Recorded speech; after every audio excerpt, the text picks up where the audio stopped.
Commercial gas સિલિન્ડરની અછત વચ્ચે સુરતમાં હોટેલ એસોસિએશને મોટો ફેરફાર કર્યો છે.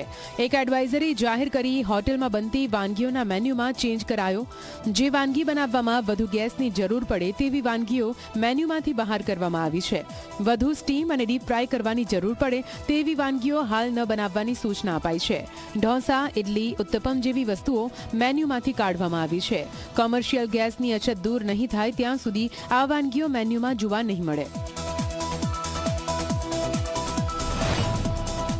ને હોટલ રેસ્ટોરન્ટ એસોસિએશનના એડવાઇઝરી મુજબ જે વાનગીઓમાં વધારે ગેસ વપરાય છે, ડીપ ફ્રાઈંગ કરવાવાળી વાનગીઓ, સ્ટીમ જેમાં વધારે વપરાય છે, ઇડલી, ઢોસા અમારે સવારે મોર્નિંગ બ્રેકફાસ્ટમાં એ રેગ્યુલર આઇટમ છે, તે અમને મેનુમાંથી કાઢવી પડે છે.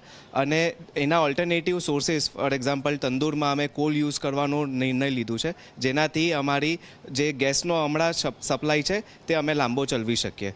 પણ અમે વિચારીએ છીએ કે એટલીસ્ટ જે અમારો સ્ટોક છે તે અમે બને એટલો લાંબો ચલાવી શકીએ અને અમારા જે સ્ટાફ છે તેને અમે સારી રીતે ખાણીપીણી ચાલુ રાખી શકીએ. સુરત હોટલ એસોસિએશનના ઉપપ્રમુખે પ્રધાનમંત્રી મોદીને પત્ર લખ્યો છે. દક્ષિણ ગુજરાતમાં 25% હોટલમાં કોમર્શિયલ સિલિન્ડરની અછત થઈ છે. હોટલને પણ એસેન્શિયલ એટલે કે જરૂરિયાતના એકમમાં ગણવા રજૂઆત કરી છે.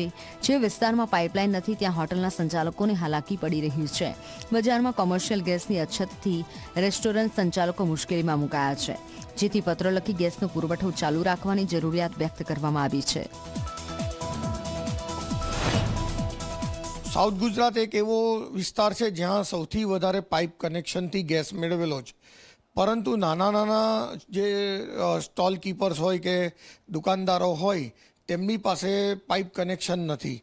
એ લોકો ઘણી વખત કોમર્શિયલ બિલ્ડિંગ્સમાં હોય છે એટલે પણ એ લોકો પાસે પાઇપ કનેક્શન નથી અને આ બધા એલપીજી કનેક્શન પર જ ચાલતા હોય છે. તો એમને અત્યારે એટલી શોર્ટેજ છે કે એમની પાસે રમઝાનના ટાઈમમાં ગ્રાહકો આવે છે, રાત્રે બહુ ભીડ હોય છે દુકાનો પર, તો ત્યારે એમની પાસે ગેસના બાટલા હોતા નથી.